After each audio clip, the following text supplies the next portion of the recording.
Good, you? Good. Doing well. Hi. Okay. She's not back yet. Isn't she? No. Louise? Yes, I'm back. Louise, Yes. you're back? Yes. Okay. So already you're starting, okay? I know. Good afternoon, ladies and gentlemen. I'd like to call the hearing to order and acknowledge that we're in Treaty 1 territory, in the home and the traditional lands of the Ojibwe, the Cree, Dakota people, and in the national homeland of the Red River Métis. Our drinking water comes from Shoal Lake 40 First Nation in Treaty 3 territory. My name is Ron Merritt. I'll be your chairperson this afternoon. Introducing the panel members is Gail Anderson, and joining her is Mr. Marcel Alarondo, and our recording secretary is Louise Boyley, and our assessor this afternoon is Jonathan Spacek.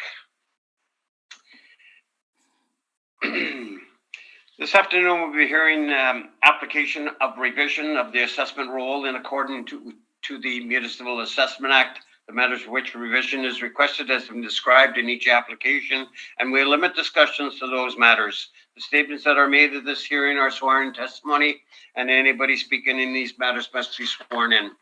Please be advised that comparisons of assessments of properties are not considered evidence of market value by the Board of Revision. The Board of Revision is appointed annually by City Council and is independent of it, along with the City Administration. We make our decisions based on the evidence provided at the hearing and issue a written order that will be mailed to all parties as soon as possible. Please note that the board decision in respect to application may be appealed to the Manitoba Municipal Board if the matter pertains to assessed value or classification, or to Court of King's Bench if the matter pertains to application of exemption from taxation. Should you wish to appeal, the information on how to do so will be included in the board's order. In respect to the hearing this afternoon, I will confirm the points of appeal with your property to be addressed with each applicant following the swearing in. We'll then have the assessor's testimony followed by questions that the applicant may have. It'll be then the applicant's testimony followed by questions. Each party will have the opportunity to summarize if they wish. Once all evidence about the application is brought forward, the applicant may leave. The process will repeat for each item on the docket this afternoon. The session will close after all applicants' applications have been heard, and the board will deliberate in private and make its decisions. You will receive the board's order by registered mail as soon as possible. As information, all public hearings are live stream recorded and will be part of the public record. This afternoon, we'll be hearing items 3, 4, and 5. I ask Ms. Boyle to affirm the assessor and the applicant's testimony. Ms. Boyle, whenever you're ready. Mr. Assessor, please state your full name. My name is Jonathan Spacek. Do you affirm that the evidence you're about to give at this hearing is the truth, the whole truth, and nothing but the truth? I do, yes. Thank you. And Mr. Applicant, please state your full name. Yes, my name is Jared Story. Do you affirm that the evidence you're about to give at this hearing is the truth, the whole truth, and nothing but the truth? I do. Thank you. Thank you. Good afternoon, gentlemen. We will deal with the docket, and we'll first go to 230 Henderson Highway. Mr. Spacek, whenever you're ready, you can take us through this property. Thank you, Mr. Chair. It's a pretty straightforward one. We're looking at file number 22-1328. This is roll number 1408. 1899000. This is 230 Henderson Highway. This is a 2023 value of $1,069,000. This is a pretty standard two-story office building. You'll notice on my page 2, it's at the corner of Henderson and Coburg. So if you're going south downtown, almost directly across from Johnson Lights, where Johnson hits Henderson Highway. You will also notice is built in 1979. We have 2 stories at 6,400 square feet gross and a leasable area of 5,973. This matches the square footage on the mailer that is sent in. And you'll notice on page 2 at the bottom picture of page 2, you can see the layout of it. Doors at the front, 4 or so to 6 smaller parking stalls at the back of the building, and the entrance, and then it just has the stairs going up. So it's just a 2-story walk up. H&R Block is a tenant on the main floor. On page 3, the current owner bought the property in 2016 for $750,000, and you'll see the breakdown of the 2023 income workup on page 4. So we have 5,973 square feet. This is split up between the first premise at 3,000 feet. So this is the second floor office space at $11.62 a square foot, and then we have the main floor 2 units split up. We have the we have 1,060 square feet on the main floor at $14.14, and we have 1,913 square feet at $13.57. The rest is our standard office parameters for the 2023 cycle. So you'll see we have a 6% vacancy loss, 3% expenses, $8 shortfall, 6.2% cap rate to get that total value of $1,069,000. Sorry, I did have the overall value here, but it seems to have erased. I'll just get that for you quickly. 75, 5,973. So the across the whole building, we have a blended rate of $12.69. If we turn to page 5, you'll see a pretty standard office comparable sheet. It's kind of a a citywide list, smaller OFSs, and we actually do have a few on Henderson on here. So I will just point you to quickly get an idea of what some of the rents on Henderson are. You will see that at comparable number 23 is one of our rents from 1,110 Henderson. This is a building we'll have later today, but it's Henderson down by McLeod, and you'll see we have a smaller unit in here. So this is unit number 12. So it's one of the upper stories. It has 550 square feet at $1,350. You'll notice we also have 899 Henderson. This is a 1,280 square foot unit with a lease signed in 2019 for $15 a square foot. If we scroll down to page 6, we have a few more Hendersons at comparable 69 and comparable 70. So this is 1110 Henderson again. Again, this is a 3-story office we'll have later today, but 2 more of the smaller, just, more smaller rooms. But again, these are on upper floors for $14 a square foot. And you'll notice comparable 84, 897 Henderson. This is a 1-story OFS down Henderson and right at Henderson and Roberta. And it's a 2018 lease signed for 2,200 square feet at $20 a square foot. So we have a range of leases there on Henderson.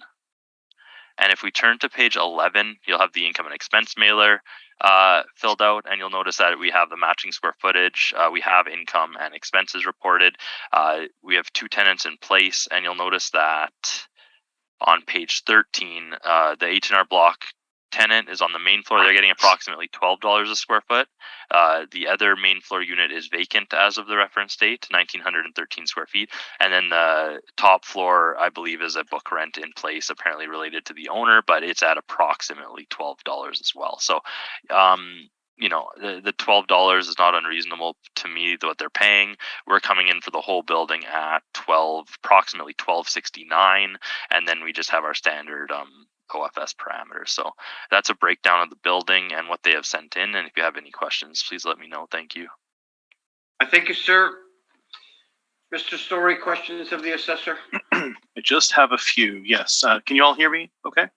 Yep. Am I coming through? Oh, perfect.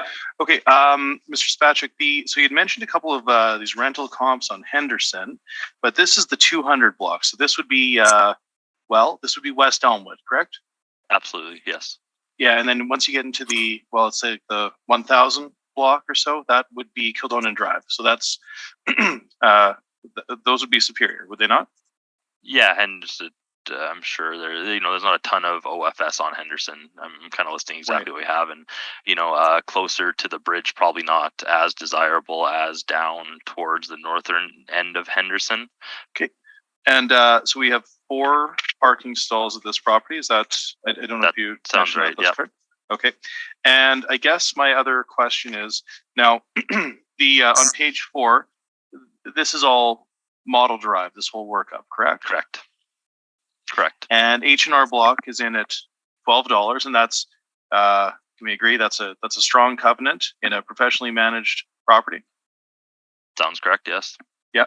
And and for the second floor, you're using 1357, but that's, or the model, I should say, is using 1357, but that's higher than the contract rent on the main floor. Now, would the second floor not command a lower rent typically than the main floor in a building without an elevator, for example? I think in general, yeah, like, in general, a second floor would demand less than the first floor. Okay. And this property has been approximately 30% vacant since 17 or 18. Is that That fair? is correct. Yeah. And further to that, if we go back into the history of this property, there was a tenant that was paying sub-market rents. They were like an acupuncture place with temporary signage. So the actual vacancy, physical or if you want to call it, sub-market vacancy has been at about 30% for many years now, but the model has not captured that. Is that a fair comment? Yeah, we've been using our OFS market vacancies as the years have gone on, and this building has had that unit on the second floor vacant, or that unit on the first floor vacant, from my understanding. Okay, and just so we're clear, it has been marketed, so it's not for want of trying. They have had it on the market for all that time, correct? Yeah, I believe there's a for lease sign on my picture on page 2. Yep, and okay, in terms of the expenses, those are model derived as well, and there's no submission to support the city's position for this cycle. Is that a fair comment? Yeah, we've used 3% for all income producing properties in 2023. Okay. And in terms of the cap rate, that is also modeled presumably. And am I correct in making the assumption that there's no sales to review in support of that modeled cap rate? Is that fair? That is fair. Okay. Thank you, Mr. Chair. Those are my questions. Thank you, Ms. Anderson. My question relates in regard to the vacancy applied. So the vacancy of 6% has been applied by the model. And as reflected in the mailer, the vacancy has indicated a 32% vacancy. So I'm just wondering when the vacancy lost would be adjusted by the city in a circumstance where a building has been a portion of the building has been vacant as long as this one has. Yeah, I think if we were looking at the lease fee, or we were making if this was at the municipal board level and we were in that site specific, I would be looking at that vacancy and does it make sense? Does it need to be an adjustment? But when we're looking at the how we are today with the model doing the fee simple and looking at what the market is, we just leave it. The model leaves it at that 6%. So we're not making a hand or a specific adjustment to it just based on the actual performance for this one, if that makes sense. Okay, thank you. Those are all my questions. Thank you. Mr. Rondeau, please. Just call me Marcel, Ron. The rent income is $52,800 according to the sheet on your page 2. So you don't look at that. You're just using model and not basically saying you save that if you go to the muni board, I guess, right? Well, yeah, we're looking at the again, the fee simple, and I'm not, again, with discussions with the agent, we look and talk, but again, at the end of the day, the model's giving this OFS 72,000 versus whatever they are, showing on their mailer. What was their previous mailer? I don't have that in front of me. I don't know. You didn't look at it? How long has it had Not that? a memory. How long has it had that high a vacancy? That second floor unit, I think, from my understanding, since it was bought in 2016, I didn't see any change to that one unit on the main floor. I believe the owner has used the second floor, and then the H&R Block's been in the first floor. Okay. Thank you. I've got no further questions. I thank you. Mr. Spychuk, there was a sale that happened quite some time ago, I guess, for $750,000. Do you know anything about this or at all? Yeah, the sale was from when I checked. Let me just double check my list. When I checked it before, we had it marked as reviewed and arm's length sale, and then after the owner bought it, they just did some interior alterations on the second floor. Removed some partitions and made it office space for their office. So that's kind of the history of that sale. Mm-hmm. And limited parking at the back there. Do you know how many stalls might be there? From my understanding, there's approximately 4. You can maybe fit a 5th in there, but four cars can park comfortably back there. Model driven in regards to the cap rate of 6.2? Yes, absolutely. Size, location. I thank you, sir. Mr. Story, the floor is yours. Yes, thank you, sir. Okay, so we've established that we're in the 200 block of Henderson Highway. And Mr. Spacek is quite right. We are on the northwest corner of Henderson and Coburg. The property is a 2-story structure. It was built in '79. We have a reported plan area of 3,200 square feet, gross floor area of 6,400 square feet. Leasable area is reported as 5,973. Again, you're quite right, Mr. Spacek. We have 4 parking stalls at the rear of the building. Mr. Mayor, that you're quite right as well. That would be very limited parking for this property.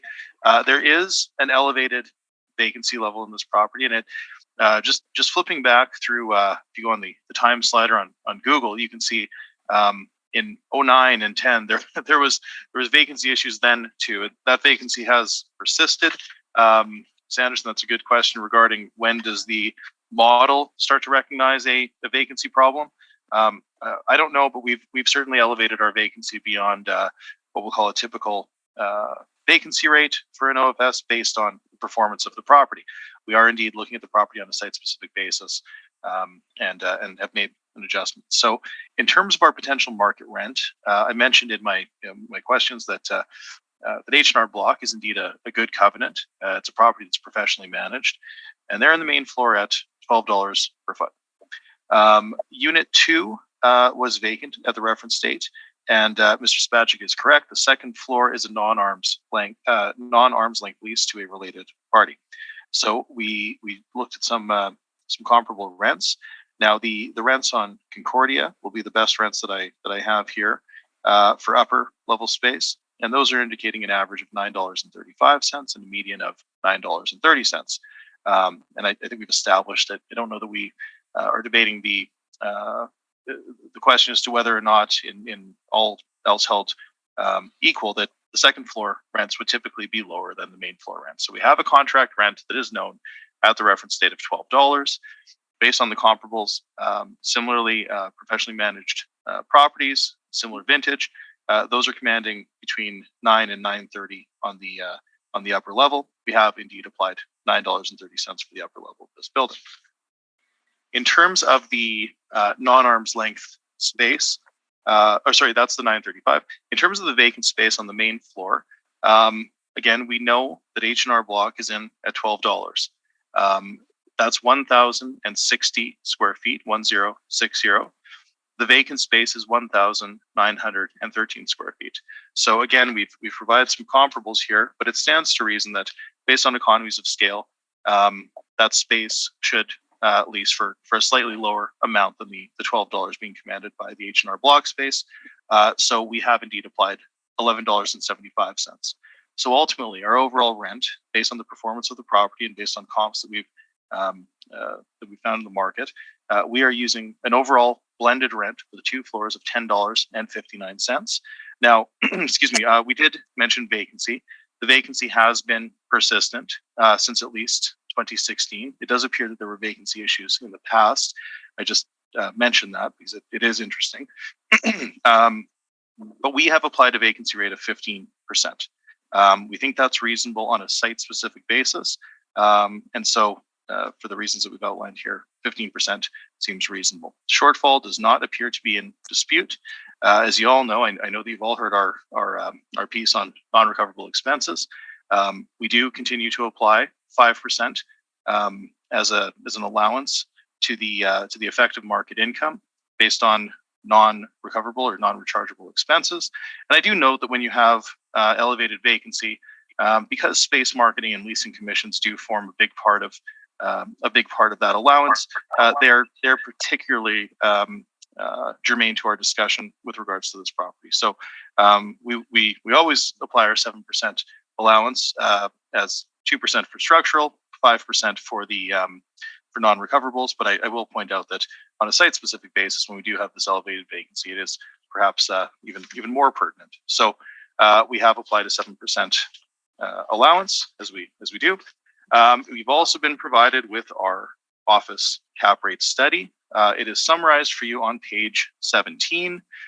We have applied a cap rate of 6.75% for this property. I think that's reasonably conservative, given the fact that typically suburban office cap rates should fall somewhere between 6.5 and 7.5 in this cycle.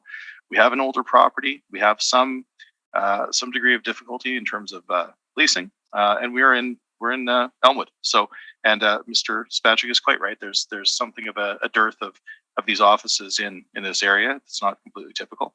So ultimately, we feel that 6.75 is supported.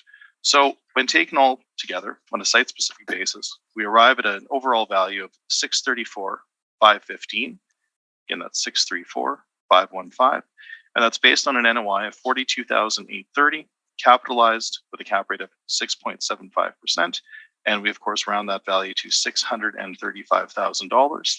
And we do respectfully submit that the value not exceed 635 for the purpose of our exercise today. Page 28, I'd mentioned that this property is indeed professionally managed, and they're actively leasing it. I have some marketing material on page 28. You can see the interior. It is a pretty standard office, and then the layout is also included on page 30. So ultimately, we're suggesting a value of $635,000, and I'm open to your questions, and I thank you. I thank you. Mr. Assessor, questions? I have no questions. Thank you, Mr. Chair. I thank you. Ms. Anderson? Just in regards to the vacancy that you mentioned that the vacancy, you're aware that it's gone back as far as 2009 to 10. Is that correct? Yeah. So I just as we were speaking here, I went on the on Google. You can go on the Google Images on the time slider, and I can see that in 9 and 10 and in different times, it has had leasing signs up. So I haven't made an adjustment on that basis. I'm sort of submitting that just in the interest of our discussion today. But we have vacancy that may be considered chronic at this stage. So we haven't applied the upper end of the vacancy allowance that we might otherwise apply, but we have adjusted it to what I think is a fair degree given the history of the property. But and Mr. Spacek is quite right. It has certainly had a vacancy issue since at least 2016. And I do point out that even before this owner purchased it, it appears that there were some vacancy issues as well. Okay, so the owner would have been, the purchaser in 2016 would have been familiar with there having been vacancy issues. Presumably, yeah. Okay, those are all my questions. Thank you very much. I thank you. Marcel? No questions, Mr. Chair. I have none either. Mr. Story, did you consider using a higher vacancy rate? Oh, we did. Yeah. Well, at 15, I think 15% is reasonable. We did. Yeah. Well, at 15, I think 15% is reasonable. I suppose that we could have used 25%, but I'm careful to be fair and to not distort the value that we're seeking. But yeah, presumably you could use a higher vacancy rate. I think 15 is supported though. And do you feel like your cap rate that you're using of 6 3/4 is realistic? I think it's quite conservative. Yeah. Okay. I think that's all the questions I have. Either party want summation? I'm fine. Thank you, Mr. Chair. I think we're good, sir. Thank you. All right, let's press on to go to 755 Henderson Highway. Mr. Spacek, whenever you're ready. Thank you, Mr. Chair.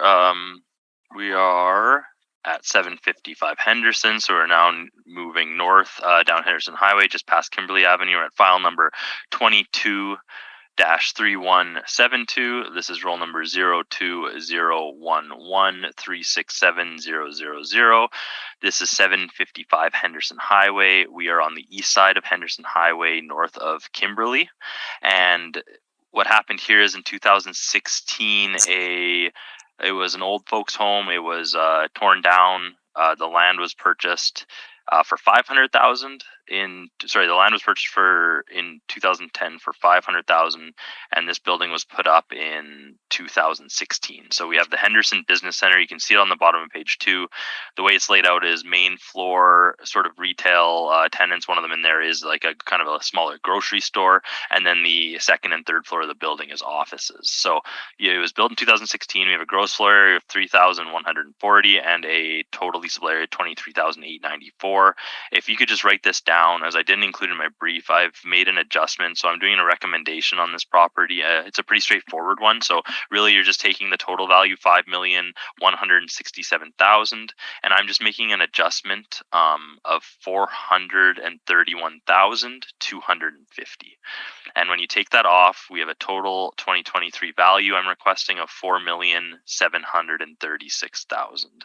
So the reason for this adjustment I'll go over first is just on the third floor, once we get to the mailer, there is approximately 5,750 square feet that is shelf space on the third floor. So it's just drywalled, ready to be finished for a tenant, but it's been vacant since it's been open. So what I did was I've had some similar properties like this, similar ages with shelf space, and earlier in the cycle I ran it's a Marshall and Swift, so a cost report just to see what it would be estimated to finish that into finished office space, and it works out to approximately $75 a square foot. So that's where I get that total value from. So $75 to finish the 5,750 square feet, and instead of adjusting the vacancy rate for this space, this is one way to represent that shelf space vacancy that it has left in the building. So keeping the rest modeled as it is, as a finished building built in 2016, it is mostly leased out. The only other finished vacant space is 2 units on the main floor. So 2 of those more retail style units. The 1,360 square feet on page 4, there's 2 1,360 square feet units. Those are the 2 vacant ones. The rest of the building is leased out, and there is net leases in place, so we will review those after. But again, that is the reason for my adjustment, and I'll be asking for that value today. So once we get down to page 4, you can see how it is model driven for the rest of this building. So we have all the units in there totaling 23,894 square feet. From my understanding and reviewing the appellant's brief, the rent isn't a major issue on this one, so I won't go deep into that, but we do have 23,894 square feet at, you can see a range of $14 to $18 there. If we go to our vacancy loss, it's the same as our OFS as our last property, 6% for 2023, expenses 3%, $8 shortfall, and a 6.4% capitalization rate. So again, that's the total value before my adjustment I've added. If we turn... Sorry. Yeah, no let me just interrupt for 1 second, Jonathan. The recommendation, I think, is 4,736,000, correct? Correct. Okay. Mr. Story, are you in agreement? No, sir. I'd like to proceed, but thank you, Mr. Spacek. All right, that's what I thought. Mr. Spacek, you may continue. No problem. There's just a little bit left to go over here. If we scroll down to page, we just have page 18 going forward. You can see that, as I said, the first 2 units in the building, 101 and 102, these are finished units. They are vacant currently. And the rest of the building is, other than that third floor unit on page 19. And, there are, again, these are the net rents in place, but since from my understanding, the rent isn't a major issue, I won't go in depth on each of these, but that is what was sent in. And on page 20, we have our COVID questionnaire. It just says, question 4, has the property experienced increased in operating expenses? They said yes. Hand sanitizer in common area, approximately $5. And then it says, were the increased expenses successfully passed on to the tenants? Yes, 60% of it. Question 5, it says, did the property incur non-recoverable capital expense related to health and safety precautions taken in response to COVID? If yes, briefly describe the expenses incurred. And it just says 40% of the above costs due to vacancy. And then question 6, they filled out that have existing tenants requested rent deferral or rent abatement resulting from COVID-19? And it says 2 tenants requested deferral abatement as they were required to close their businesses for a few months early 2020. they were required to obtain financial support through federal government. And then the rest of the questionnaire was filled out no. So other than that, we just have a pretty straightforward newer office building on Henderson Highway, 2 units vacant on the main floor, rest of it filled other than that 3rd floor shell space, which again, I'm trying to make right with that adjustment to what it would cost to finish and then keeping the rest modeled. So that's the building. And if you have any questions, please let me know. Thank you. I thank you. No, Jonathan? Mr. Story, questions of the assessor? Yes, sir. I just have a few. Thank you. Mr. Patrick, sorry, just for my own interest's sake, when the owners fill out the COVID questionnaires, does the city then make some adjustment to the parameters that they use to make the assessment, or what is the effect of the owner's response to those questionnaires? Yeah, this first batch of questionnaires were reviewed before. There's not like a site-specific one made, but if, again, I haven't actually seen anywhere there was like a major impact where I made an adjustment because of it. But again, I believe part of the 2% going to 3% for non-recoverable expenses was to try to take into account for some of those smaller COVID changes there. Okay. That was just for my own interest. Have you ever visited this property? Other than walk by, I've never been in it. Okay. So have you seen the interior from the marketing materials? Yeah, I just saw what we had when it was put on. The person went through and took pictures. I just reviewed those pictures, but that's all I've seen of it. And can we agree the interior is well, I mean, it's certainly a higher degree of finish than, let's say, the others that we're going to look at today. Yeah. Okay. And you mentioned that the for the shell space, you ran a check. Sorry, did you run a check on Marshall and Swift for office build out in general, or for this property specifically? Yeah, for parameters for a build that's approximately 2015, like standard office space, what's the cost to finish from it being shells, from it being just a basic building so it was approximately $75, and so that's why I'm using that $75. Right. And if the quality of the interior, the expectation for the quality of the interior is higher than that cost to build out would indeed go up, would it not? Yeah, if it's say a lawyer's office finish compared to above average finish compared to average, it would cost more to finish most likely. Okay. Well, I think, and then just again, and thank you for making that adjustment to the shells. Oh, I guess one other question. That vacancy, this property is, this one's like 36%, I think 35.8% vacant, correct?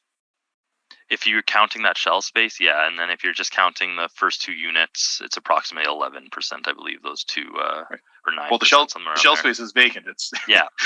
I'm just the way I'm adjusting. Yeah.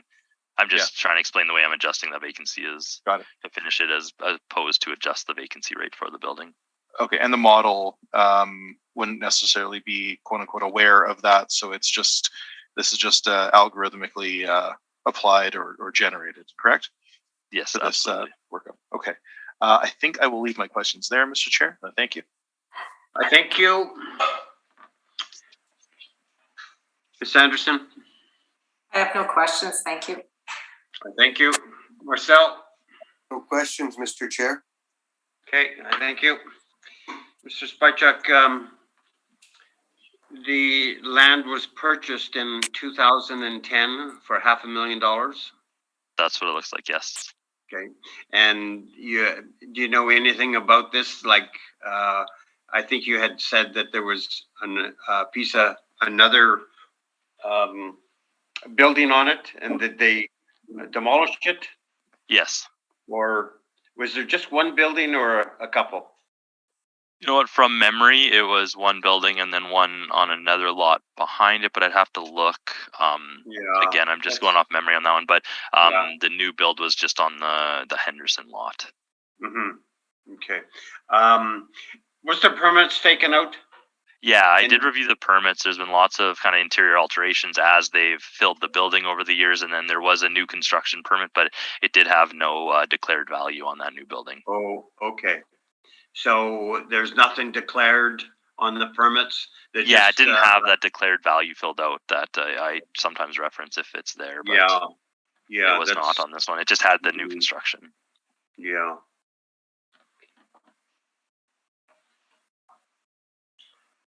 Okay, I think, and I think your average that you're using, of course, you know, your gross rent and the applicant's gross rent are exactly the same. So, and you're fairly close in regards to cap rate. So I have no further questions. So, Mr. Story, your presentation, sir. Yes, thank you, sir. Okay, so again, we're at 755 Henderson, and Mr. Merritt, you mentioned the acquisition cost of the land, and I do believe, and Mr. Spatch, you can correct me if I'm wrong here, but my understanding is that that vacant lot on Helmsdale, that's included, which is currently vacant, and the owner uses for some parking for contractors and such. And Mr. Chair, you can see that on page 6. You can see that sort of red teardrop at the corner of Henderson and Helmsdale, and to the east of our subject there is that that open space, and I believe that that was part of the land acquisition cost, but we're simply dealing with the new roll that's partitioned off by that red teardrop. So it is a 3-story office complex. I have visited it. There's indeed a Polish grocery store on the main floor that I've been to a number of times, and I've seen the interior of the office, and it is in very nice shape. But it is vacant at this stage. There's some vacancy at 35.8%. So we are adjusting our vacancy to 10%. It's overall, it's not a huge adjustment, but we do want to capture that. We have accepted the rent applied by the city. It is in line with what we're seeing. So the rent is not an issue. Now on page 11, just in support of this vacancy issue, you can see that units 101, 102, and 301 are indeed vacant. And unit 301 is shell space. So it does require some fitting up to be ready for a tenant. Now, where the assessor has used $75 a foot, we have used $100 a foot. That's based on a typical value that we would use on a higher quality office. I appreciate that maybe a standard quality office might require or be suitable at $75 a foot. We are using $100 a foot. I know that the owner would use a figure that is much, much higher, but we've tried to be very conservative. $75 per foot is simply too low. So we have used $100 per foot. Again, we can, and should say that's on page 18 under the heading unfinished space allowance. It's a obvious calculation there. The unit is 5,750 square feet. When we apply $100 per foot to the build out, we come to a downward adjustment of $575,000, and that's included in the last line of our value. The assessment department is modeling a cap rate of 6.4, as I mentioned. 6.5% is our low end for the higher quality suburban office, so we've applied 6.5%. And of course, I do mention that, or I will mention that our cap rates are calculated using the non-recoverable expenses. So we would ask that if you, for any reason, don't believe that the non-recoverables ought to be instated in this case, that the cap rates be adjusted by a quarter point, as removing them or altering them from 7 to 3% typically has an average effect of adjusting the cap rate by 35 basis points. So we want to ensure that we continue to compare apples to apples here. So ultimately, we're using the same market income, 375, 242. We have a slightly elevated vacancy based on the performance of the property. We do, again, include a 7% allowance for structural reserve and non-recoverable expenses. Our cap rate is 6.5%, and our main point of contention, I suppose, which is now narrowed somewhat, is based on that downward adjustment. And again, we are using $575,000 based on our sort of best estimate of what it would cost to fit out higher quality office space. So ultimately, our value comes to $4,020,575, which we then, of course, round to $4,021,4021,000. And we do respectfully submit the value that we're proposing here be accepted and adjusted for this cycle. And with that, I'm happy to take your questions. Thank you. Thank you, sir. Mr. Spacek. I have no questions. Thank you, Mr. Chair. Ms. Anderson. I have no questions. Thank you. Thank you. Marcel. I have no questions. Thank you, Mr. Chair. I have none either. So, summation, either party? No, thank you, Mr. Chair. I think we're good, Mr. Chair. Thank you very much. Okay. Let's move on to the last one that we're gonna deal with, which is 1110 Henderson Highway. Mr. Spacek, whenever you're ready. Thank you, Mr. Chair. Let's be one moment.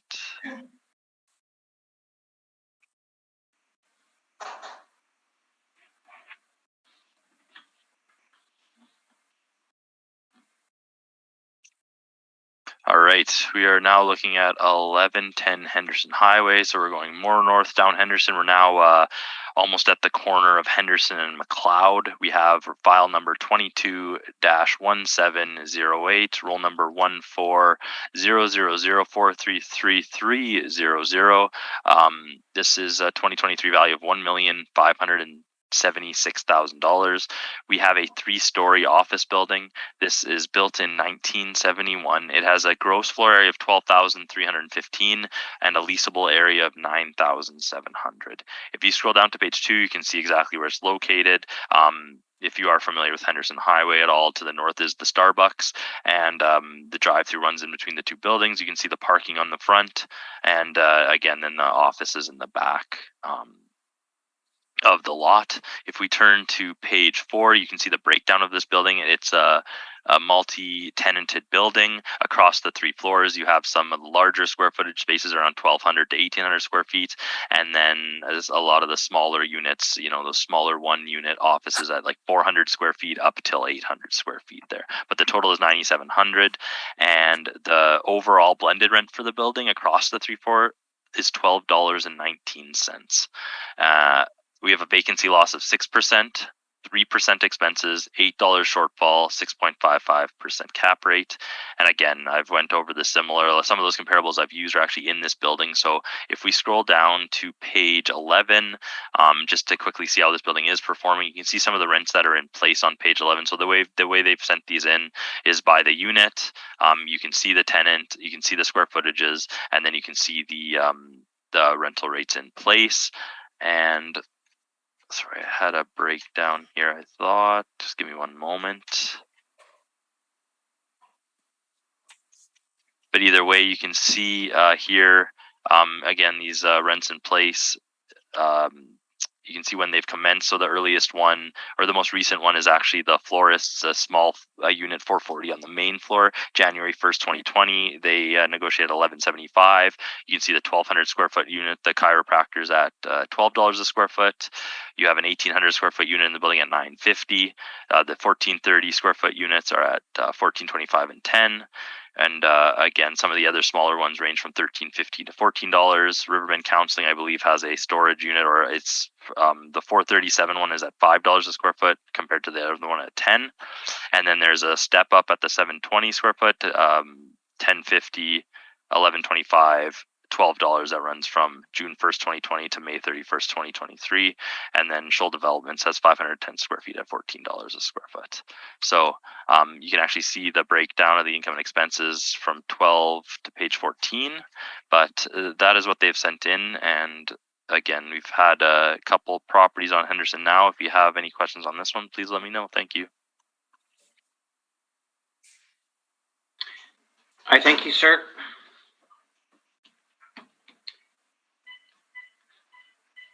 Mr. Story. Yes, sir. Thank you. Mr. Spacek. So this, just to be clear, this property, well, okay, here's my first question. The actual year built is 71 and the effective is 72. Any idea what would give rise to such a small adjustment in the effective age on page 1? Yeah, I'm not sure why it's has 1 year of an effective age update. Okay. And this, have you looked at the advertising materials for this property? No, I have not. Okay, they advertise it as affordable space, but okay. Anyway, the it's 3 stories and there's no elevator, correct? Correct. It's from my understanding, a 3-story walk-up. Yep. Okay. Now page 4 is all modeled, correct? Yes. Okay. So now, in terms of the contract rents, this is where I get a little bit confused. For the OFS comparables that the city's using for this cycle, well, comp 23, comp 69, and comp 70. Those are the actual rents in place, but you're not using those, or the model isn't using those actual rents in place or the contract rents when the property is in subject, but is using those contract rents for other properties. Is that sort of the gist of what's happening here in terms of how the model works? The model's taking, again, all net rents are reviewed, and then the model is taking net rents to deter, like, it's not taking this building has this net rent in place, so we put it there. It's taking a look at all net rents to determine what modeled rent should be put out per area, per building, per size, per classification, if that makes sense. Okay. But can we agree, is it just generally that if a next potential purchaser was buying this building, the contract rents in place would form the income stream that they'd be purchasing, correct? Yeah, when you're looking at the lease fee value of the building and what's actually will be purchased at that moment in time, what's in place is looked at. Absolutely, that's important. And that cap rate, so this is a bit another issue. So we just looked at one that's brand new, and it's a 6.4, and this property is much, much older, no elevator, 3-story walk-up, and the cap rate that's being applied here is 6.55. Does that not appear relatively low? Yeah, I would say compared to looking at a 2016 build, you would expect compare, like, obviously looking at the size as well and what the actual building is, but what the exact jump should be up, I can't tell you. Okay. No, that's fair. Thank you, Mr. Chair. Those are my questions. I thank you. Ms. Anderson? I have no questions. They've been asked and answered. Thanks. Thank you. Marcel? In your comps, any 3-story walk-ups? They're not super common, no. Not off the top of my head. There might be some unit 300s I'd have to review, but no, it's not super common, a 3-story walk-up. They're usually cheaper on that 3rd story than even the 2nd floor, aren't they? Yeah, like, it definitely. I would not be surprised if walking up an extra flight gives you a bit of a lower rent. I guess do we have the rent rolls here? Yes, page 11. You can see the rent rolls. Well, that should tell us there if he's dropped his rents on the 3rd floor, shouldn't it? Yeah, I mean, they're small units. They're all around the same. There's a range from 950 up till 14. It's actually, believe it or not, the Edelweiss florists are on the main floor at 440, and they're at 1175, which is lower than some of the smaller offices on the 2nd and 3rd floor. So it's not necessarily always the case. But Edelweiss is a larger space. It's 440 square feet. It's very small, right? That's a tiny spot. So again, it's not everything falls into it must be lower the next floor, but again, that is most common what happens. Yeah. 2nd floor ones. $5.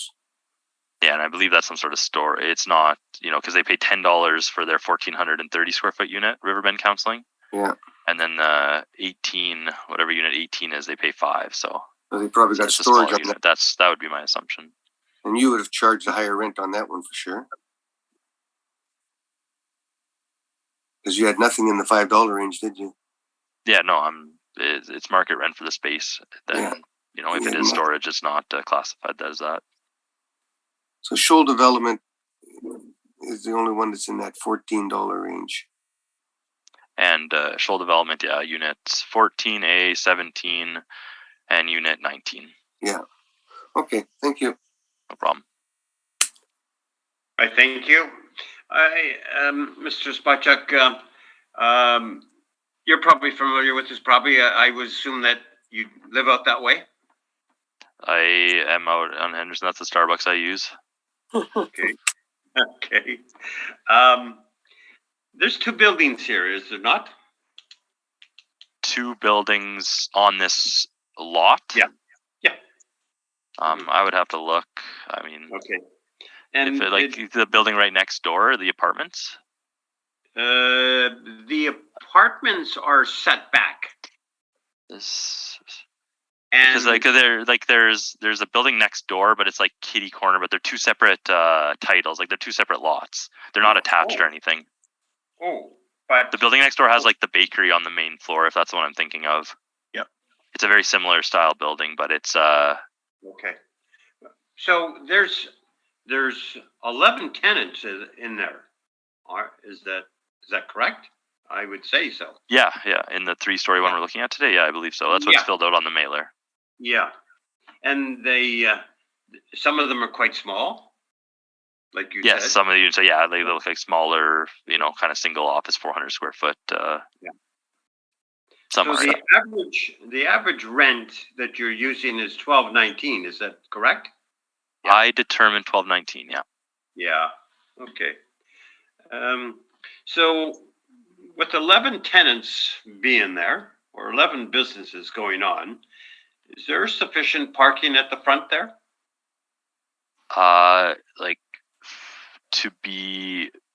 To pass the bylaws, you mean? Yeah, I'm just wondering, all of them are businesses that have, customers coming there. So I'm sort of familiar with the building or where it's situated, and it doesn't have a heck of a lot of parking. Yeah, I mean, I don't know. I've never seen a lineup to get in there, if you know what I mean. Okay. I don't know. That's 20-ish stalls. I'd have to look. What do we have as the sec here? I'm just curious what it says on our brief for stalls. Sorry, I'm on the wrong page. Yeah, we don't even have the parking labeled. But when I just counted off the top of my head, you're approximately 20 stalls there. Okay. I don't. Yeah. So that's not. I don't know their parking. I don't know if the parking is a major issue there. And I think Marcel, raised a question in regards to, this building was built in 71, 72, and we have a cap rate of 6.55, and the previous one, it's a lot newer, and you got a cap rate just a touch lower at 6.4. So we sort of question the cap rate of 6.55. Yeah, I think for example, our last one at approximately 25,000 square feet, it's going to derive a bit of a higher rent for that size, and even though it's a newer building, and then our building's older and a little smaller, it's a smaller jump for sure. I don't know what the exact. I'm going to guess the range on Henderson Highway for OFSs isn't that large, and I don't think 6.55 is super unreasonable or anything, but again, whatever. I don't have an answer. I don't know how it's exactly determined. We'll kick that around. So I think that's all the questions I have. So thank you very kindly. No Mr. Story, we're ready for your presentation. Sure. Thank you, sir. Okay, so here we are at 1110 Henderson Highway. So it's a masonry structure. It's being used as an office building, and you're quite right. There are about, let's say 18 to 20 stalls, I guess, maybe depending on snow, but it's not a lot of parking for a building with this much activity, so to speak. So it was constructed in 71, and we have a gross floor area of 12,315 square feet. The owner is reporting a leasable area of 9,496. The city is using 9,700, but we are using the report from the owner. 2 washrooms per floor. Building has no elevator. So again, we have what's sort of interesting is when we look at the breakdown of the unit sizes here, they are quite atypical. We've got quite a number of very small, almost kiosk-like space, which is not typical of the market. So it is a unique property, let's say, for a number of reasons. On page 11, I've provided you with the actual rent roll. You can see what the contract rents are in place. Most of them are very close to the reference date. We have no reason to believe that the actual rents aren't the best indicator of value. Now we do have some vacant space as well as storage space. So we've looked to the market for, now admittedly these are not in the same area, but we've looked to find some higher end storage space, so to speak. And on page 12, you can see for 15A and 15B, which is vacant, Those are 154 and 155 square feet. We've used $8. I think that's very, very well. I think that's very high for storage space, but it's a very, very small area. So we have where we don't have actual contract rents. We've tried to apply our best judgment. I think we've been overly fair here with using $8. Typically, I think we'd see storage rent somewhere in the $5 range, but ultimately we think that's fine. Now the assessment department is suggesting an overall rent of $12.19, and we're showing you here on page 12, based on what's in place, that the net rent per square foot ought to be $11.50. Again, it is sort of an atypical building, so looking at the actual rents being achieved, I would suggest to you are a better indicator of the market as opposed to the model. Vacancy and collection loss, we have a typo there. We're actually using, I don't know why it says 20%, we're using 6%. And that is commensurate with the, what we'll call a typical OFS vacancy at this stage. So no dispute there. We do continue to apply our 7% for non-recoverable and structural expenses as an allowance. Again, you have our submission in support, and you've all heard it many, many times. So suffice it to say, we do believe that is appropriate in this case, to be certain. Shortfall is not in dispute. Now, our cap rate is where we have, I suppose, the largest delta between the model and what we're suggesting. We are going to suggest to the panel today that a 7% cap rate is appropriate for this property. And that makes sense. And Mr. Mayor, you did mention that we said, we just saw a brand new property at 6.4%, and it's a higher quality. It's got better parking, and all things held to the same standard, it would be considered a superior property. And if the OFS cap rates for this cycle ought to range between 6.5 to 7.5%, despite some of the unique characteristics of this property, we do believe that 7% makes sense. Again, we have a number of small units. We have no elevator, and the parking is on the lower side. We haven't made any adjustments, but we feel very strongly that a 7% cap rate makes sense in this instance. So with all of those points taken into consideration, we come to a requested 2023 value of $1,299,000, and we do respectfully submit the value ought not to exceed $1,299,000 for the 2023 assessment cycle. And with that, I'm happy to take your questions. Thank you. Thank you, Mr. Story. Mr. Spacek, questions of Mr. Story? I have no questions. Thank you very much. All right, thank you. Ms. Davidson? Just to clarify, the rationale for the 7% cap rate, certainly your study, but the 3 points that you indicate are indicative to this building are the low number of parking stalls, the small spaces, the small units, and also that there's no elevator for the 3-story walk-up. Is that accurate? Yes, and I would also add the age of the property. So it is also 50 years old. So it's functional. There's no, we're not making adjustments above and beyond the typical range. But if we're saying that the range ought to be somewhere between 6.5 to 7, putting this property squarely in the middle makes sense. So yes, you're quite correct, though. Those are factors that we have considered. Okay, thank you. Thank you very much for your presentation. Those are all my questions, Mr. Chair. All right, thank you. Marcel?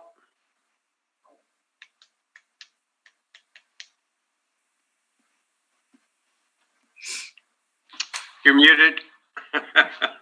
No, thank you, Mr. Chair. Today was a great meeting. It was nice and quiet. Anything further? Nope. Okay. I thank you.